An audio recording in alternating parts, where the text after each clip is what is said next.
Welcome to the Lifeletics podcast, a brand dedicated to the growth of athletes as they transition to life after sports. My name is Megan Rutter, former D1 swimmer at Florida Atlantic University. My goal here is to make all athletes feel empowered to take on the sport of life. Jessica, welcome to the Lifeletics podcast. We're so excited to hear your story. Not only were you a volleyball player, now you've transitioned to sports reporting, and you're a mom of this beautiful toddler who is 5 years old, and I'm sure he keeps you so busy.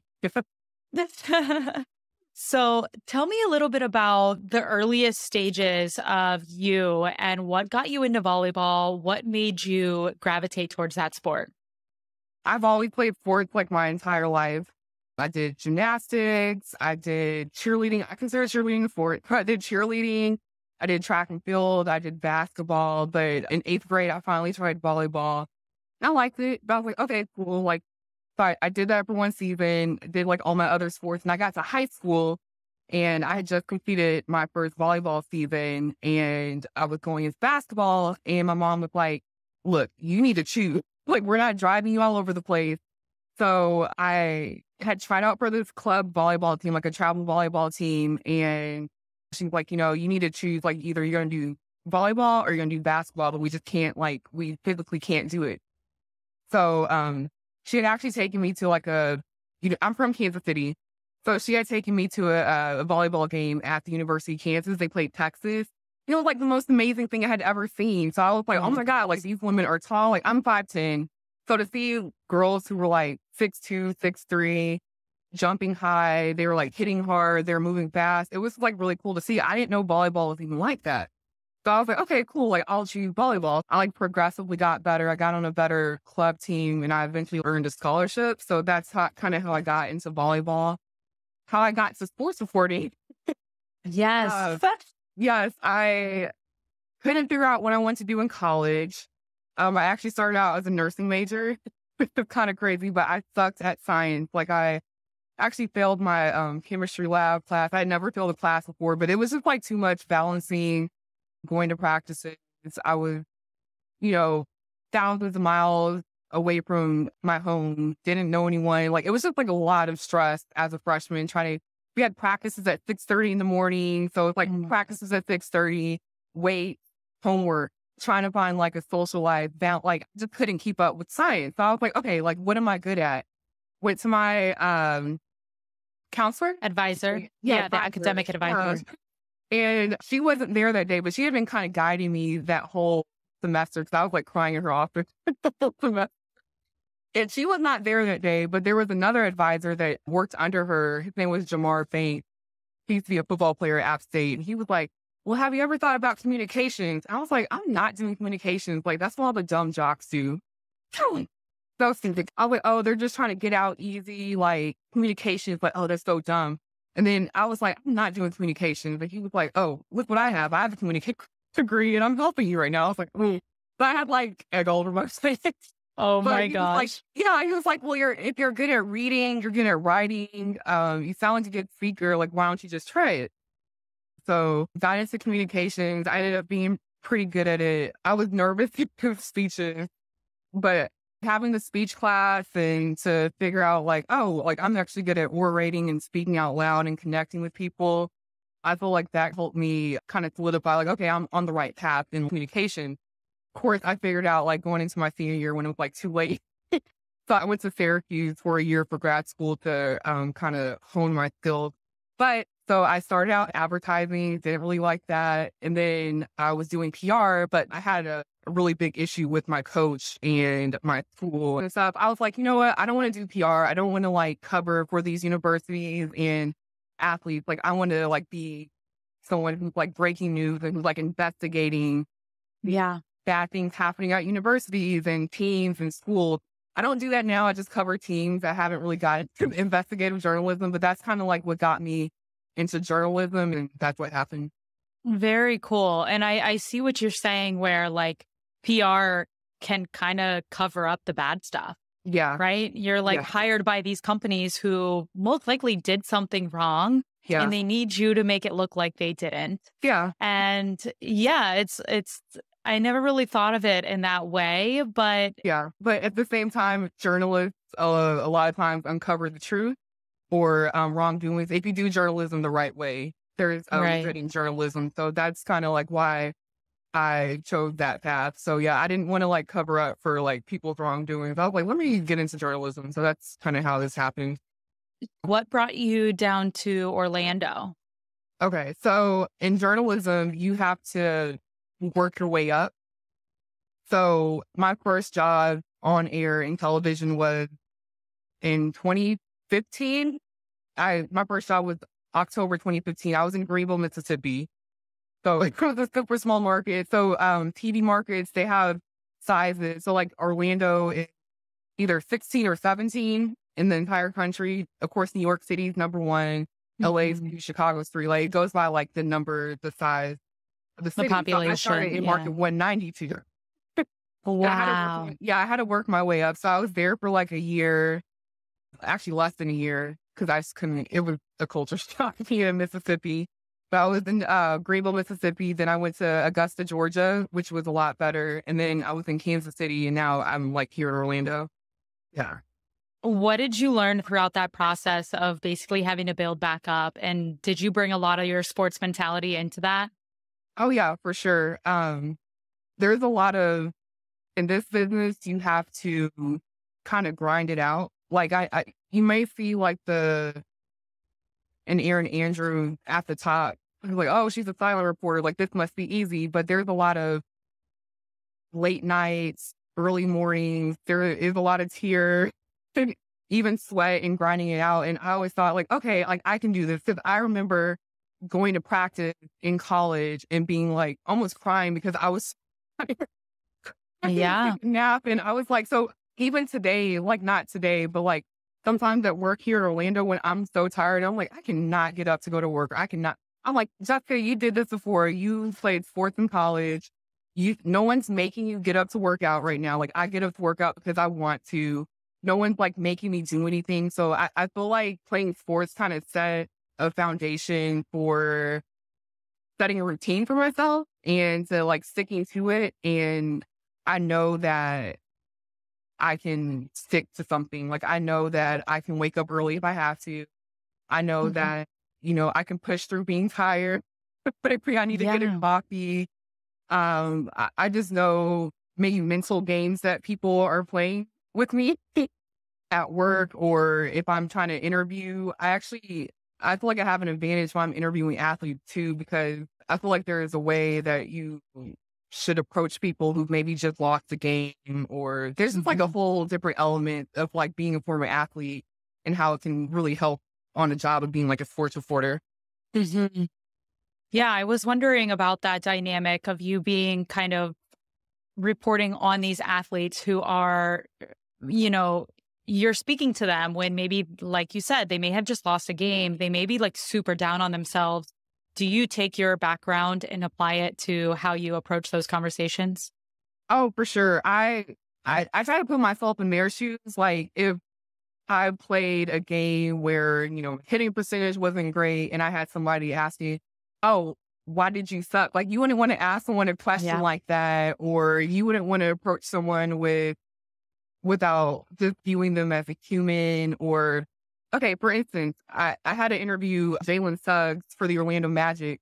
He kind of had like a rough rookie year last year, but I feel like I was able to talk to him about, you know who you are as a player. You're a good player. Like, how do you get back to that point? And he actually told me after the interview that he appreciated the way I approached the interview. So I was like, okay, cool. That was like good, because he saw that I was, I guess, trying to connect with him, or able to connect with him. Yeah, you're able to relate on a different level that the athletes approaching you might not expect. Yeah. Right? They don't know that you're a former athlete. They just look at you as the reporter who's trying to interview them, and they're trying to get in the locker room, right? And so then they're kind of caught off guard. They're like, oh, shoot, like that actually made me feel kind of good. So that has to be really fulfilling for you. It is. I was looking at your Instagram, and I swear, girl, you have a lot going on. I mean, it's so amazing. I was like, oh, she's looks like she does a lot of working out. She's like super into nutrition. She's a mom. She's a sports reporter, like all these things. What is your way of balancing it? And like you said, you've been able to find routine in your life. What does that look like? I'm not going to lie. It's still kind of hard to find a balance between everything that I'm doing. Yeah. Just like being honest. But I will say it helps to have a support system, which is, my parents or close friends and family. It's almost like when you're back in college and you have your teammates who are supportive, you kind of need the team behind you to help push you to be like, okay, you can do this, you can get through this last sprint, or you can get through this, you can do the squat, you can max out, you can do this or whatever. That's what it kind of feels like right now. Because I'm not gonna lie, I do feel like a little overwhelmed. Just like, to me, being a mom is like the hardest thing, because he doesn't care. My son does not care that I'm tired after work. He doesn't care that, okay, mommy got off work at midnight, I want to wake up at 5:30 in the morning. Like, he doesn't care about that. But like, after just balancing everything, it is difficult. I'm not going to act like it's easy. It's not. But I will say that it takes like a lot of naps, and it takes like a lot of help from like a support team. Yeah, absolutely. Yeah. And my audience will know this by the time that this airs. So I am now 3 months pregnant with my first. Congrats. So I can't wait to learn everything from you because I feel like my life is a full-on balancing act already, with not only Lifeletics, but also with starting up real estate and being in a real estate business, growing 2 of your own businesses at once. That is like very mentally overwhelming. And like, you do have to create your own schedule and your own routine, which has been a transition a lot after sports, right? Everybody's telling you what to do and where to be. And it's like, you got to tell yourself that now. Yeah. What would you say your advice is to somebody that's transitioning, setting their own routine? I would say do what you can. Don't try to like do everything at once. Like, I'm at this point in my life because I'm 31 years old right now. So I've been out of my sport for 10 years, 10 years. Like, it's been a while. So it was like a gradual thing for me. Like, if you told me when I was 22 that I'd be able to do all this stuff, I'd be like, you are lying. But it's just like a gradual workup to this. And I would say, like, when you're like transitioning to life after sport, one, it can be depressing because that's so much of your life. Like, you're always known as, like, for you, you've always been the swimmer. For me, I've always been a volleyball player, or you've always been the athlete or the big person on campus, or people have always known you as that. So now you're trying to find like this new identity. And I know that people try to stick around their sport a lot. Like, a lot of people like the coach, or they like to, hang their accolades, but there's so much more to life than being an athlete. I know I cover sport, and I know as an athlete, I'm not saying it's not important, but when you truly find like who you are, like these years after me playing a sport, I will say, like, Jessica will always be the volleyball player. She'll always be an athlete. I still consider myself an athlete. It's been a long time.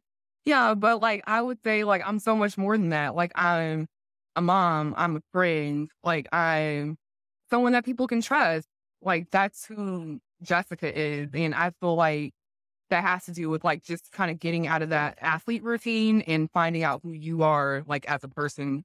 Hope that makes sense. Absolutely. Oh my goodness. It really does. And I think that's one of the steps that a lot of athletes lack is, or we kind of just don't know. It's not that we're lacking it. It's we don't know that we need to kind of sit down with ourselves and take some inventory of like, what are the characteristics that make us who we are and make us a good teammate versus like just being a teammate. Like, why are you a good teammate? And that aspect is something that hopefully this podcast, this platform, anybody out there that's trying to promote the message will hopefully help athletes nowadays. Because I feel like we didn't have that, like any sort of knowledge of like what life is going to be like after and what to expect. So in mom life, I want to know what type of characteristics have brought out into being a mom, and like what type of things are you trying to instill in your child as far as mindset and all of that? That's a good question. I know he's only 5, Yeah. however.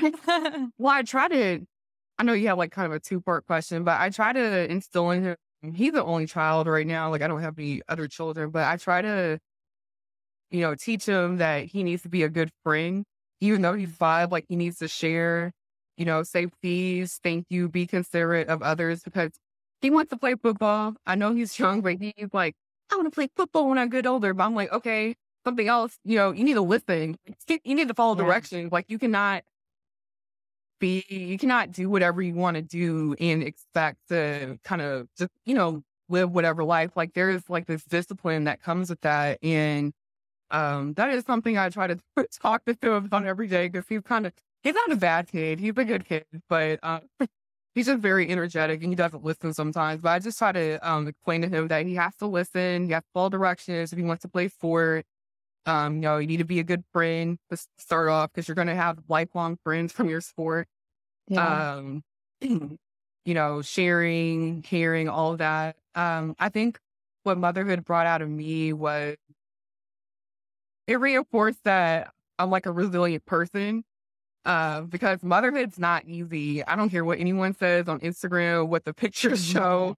It's just not easy, because you're raising a human being and they're like dependent on you. Like, yeah, you have the dad there, but I feel like the child is always like, mommy, mommy, mommy, mommy this, mommy that. Like they're hanging on you. So you kind of have to be strong. You have to, show that you have to be an example for like this little human who's like literally watching your every step. So I just noticed that I've been cognizant of how I act in front of him, how I talk to people, how I treat people. And I hope he is learning a good example from me. Absolutely. Oh my goodness. You don't know how much they listen. It's like, even in the background, right? Like you might be having a conversation with somebody completely not even talking to them, and they just repeat it. Yeah. They just repeat a word you say. You're like, what? You were listening. He said this. I'm like, oh my God, like, say repeat that. So I have to watch what I say. Yeah. It almost kind of makes you a better person too, right? Like you really do. Like you said, you have to be cognizant of like how you're saying things, what you're saying, and just knowing that like we have these insanely impressionable humans around us. Yeah. And that's amazing that you're trying to instill all of those things. And that you're resilient, like you can do things, right? Yeah. Like we forget that in sports. Like we did a lot. Yeah. A lot. I know. When I explain, people now, they're like, well, what was your schedule like? Or what did you do? And I was like, well, I woke up at 5 o'clock to get to weights at this time. And then I had to go to class, and then I had to go to lunch. And I had practice. When I explain that to people, I'm like, did I do that? Yeah. And, it's not me, like student athletes across the country do that. And then especially for women who a lot of times we're not put up on pedestals, like maybe the football team or the basketball team, like kind of shout out to us for grinding it out, even without like maybe the full support of a university all the time. But it's crazy to think about a schedule like that, to wake up, to go to weights, to go to class. Sometimes you didn't have a chance to shower, to get something quick, like you're running around all day and you still pass your classes and you still have to take your tests and you still have to, like, somehow you balance all that stuff. But it's a great life lesson. That's why sometimes, like now, I'm like, you know what? I'm grateful. Like, I don't have to do all that stuff. Yeah. You kind of get not even really a much more time, but you feel like you have a little bit more control over what you do. Definitely control the word. Yes. Yeah. Yeah. Now, in sports reporting and being around athletes, does it still give you this sense of like fulfillment being around athletes? And yeah, it does. Especially college athletes, because obviously I didn't play professionally. I don't think there's a professional. You have to go overseas if you want to play professionally in volleyball anyway. But I love going to the universities. I love going to UCF and covering stuff, because I'm like, oh yeah, like I remember this feeling. Like I remember running out of the tunnel and, tapping the boom sign or whatever, just to have certain rituals, like being with your teammates, having games, like the agony of defeat, the love of when you win the games. It's like I love that feeling. And I think that's why I like my job. Like sometimes, I do things just because of my schedule. I'm like, okay, why am I even doing this job? Like, why don't I have this job? Because it's a lot, like with being a parent. But then it's like you have those moments where there's just like really cool moments. Like I've gotten cover Tiger Woods at the Masters when he won back in 2019. Like I Wow. just happened to be there at that Masters tournament. I remember having like goosebumps down my arm. I was in Kansas City when they got to go to the Super Bowl. Like I was in the tunnel with the Hunt family as they were going out to the field when they're the Chiefs were about to clinch the AFC title. Like it was just, I don't know, like that gives me fulfillment. So I'm like, okay, like I did something right in my life. Not that my life is dependent on my job or like sport supporting, but it does give me like the good feel, the adrenaline of like kind of like I'm competing also. Yeah. Yeah. Oh my goodness. That sounds so exciting. It makes me want to go into sports reporting. You may hear from me later on. I don't know. Yeah, that's so cool. And just being around, like you said, like great athletes, like, Yeah. like in the pros and like Tiger Woods and like people who have truly dedicated their life to their sport and like have Yes. made it, Yeah. um, those are the athletes where I, I would say I kind of worry about when they do retire, but I also know that they'll still always be involved in the sport in some way, I mean, right? I agree with that. Look at Tom Brady. He retired and then he unretired. Me and my dad, we were just talking about that last night. Like, okay, why would you give up your family for not saying, I don't know the Yeah. personal details, but it seems like, he gave up his family for football. Like, they're probably having problems before that, but it's like he almost needs to be Tom Brady, the football player. It's like, well, what Yeah. about Tom Brady, the dad? Not saying he's not a great dad, but like, the season of being an NFL player for 20 plus years, that's a grind. And Mm. that's kind of who he is, or at least it Yeah. seems to be. Um, so I agree with you. People like Tom Brady, even LeBron James, Tiger Woods, it just seems like, okay, how are they going to transition to life after their sport? Because they're kind of like the goats of their sport. Yeah. Well, Yeah. like Roger Federer just retired and Yeah. Serena Williams in like the Yeah. tennis world. Yeah. And that was huge, It right? Like was. Yeah. they are greats for such a long time. And I think the fact that they were able to transition because of their family, because of like other Yeah. things, they knew they needed to give that up, makes people respect them more almost. Exactly. Yeah. I remember fine when Serena, when she played her final match, I was Yeah. like, wow, like I've been watching her since I was a little girl, like reading books about her, watching interviews, and now it's like the end of an era. So for me as a fan, if I'm feeling like that, I couldn't imagine how she felt at Yeah. all. And like you said, Roger Federer too, just it's, athletes you've seen kind of grow up in front of you, or you've grown up with them rather. So yeah. Yeah. Now, in your life now, and if you were to go back and transition again, what would be 3 things that you would tell yourself or tell your teammates to do before you transition or as you're Ooh, transitioning? Like action items. 3 things. I would say this sounds kind of superficial, but don't worry about weight gain. Because your body's not going to be the same after sport. At least not for me, it wasn't. Um, but don't worry about weight gain and your body changing. Uh, 2, I would say start doing hobbies that you like find a hobby that you like to do, or start trying to kind of find things that you are enjoying maybe outside of your sport. Like you can still enjoy, if you're a basketball player, doing a pickup game, or a swimmer going to the pool and swimming, but still like maybe find something that you like to do with your friends. 3, don't worry about what other people have to say. Yeah. Yeah. So I don't know like an actionable item about not worrying about what people have to say, but if somehow you can find a way to just like, stay focused on what you want to do and not worry about like the outside noise, like I would try to do that. I know it's hard to do, but I think it's Yeah. like it's really nice. And it's pretty similar to, I recently hiked the Grand Canyon. Oh, And so wow. we went from rim to rim.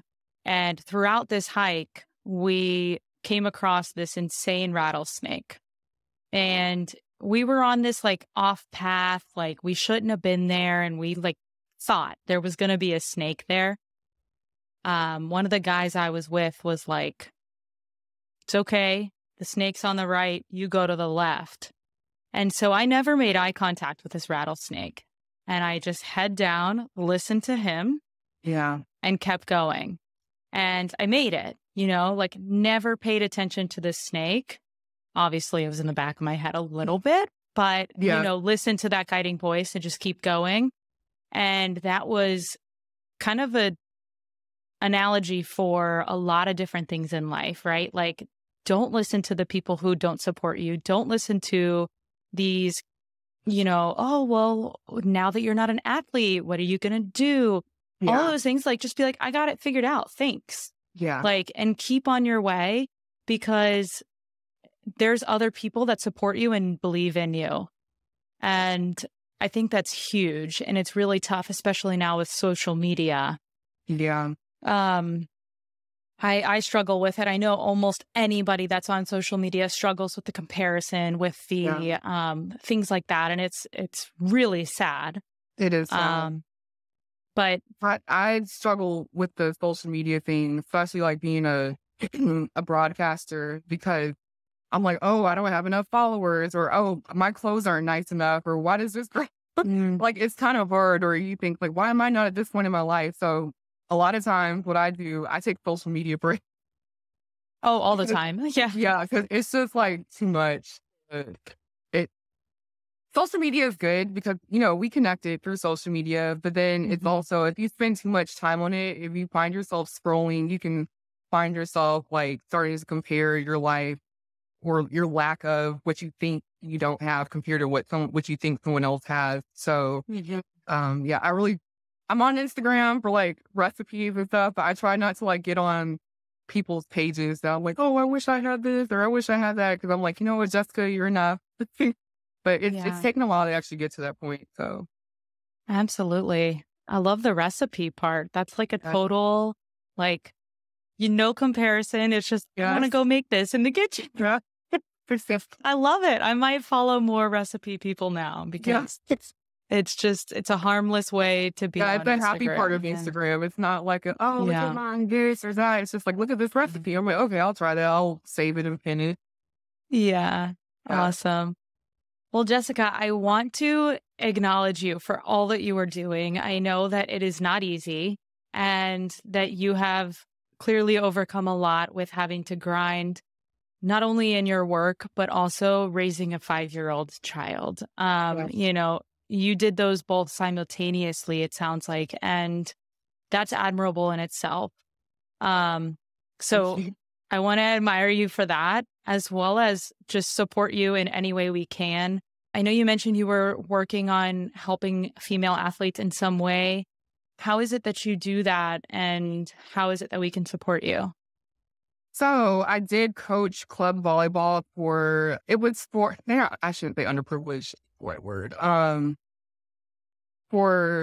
volleyball is not like very diverse sport, just because of the access to it. It's a very expensive sport to play, just kind of like soccer and golf and tennis. So I did help with kids who could not afford it. I coached that when I was in Kansas City. I haven't really had time to do that down here, but I'm still trying to find a team to coach with. But they're called KC Blue Devils, and that's their Instagram name. And they have like a whole nonprofit sports organization, but the coaches don't get paid, but they're trying to expose kids who are not typically exposed to certain sports, specifically volleyball. So yeah, it's KC Blue Devils, like Kansas City KC Blue Devils. And I think they take like donations and stuff, but I would love to like get into helping other ways. I do know that women always reach out to me about how I got into this business. So if you want to know how to get into sports reporting, I will always answer back. You can reach out to me on Instagram or via email. Amazing. Yep. Thank you so much, Jessica. This was awesome. Of course. Thank you for inviting me.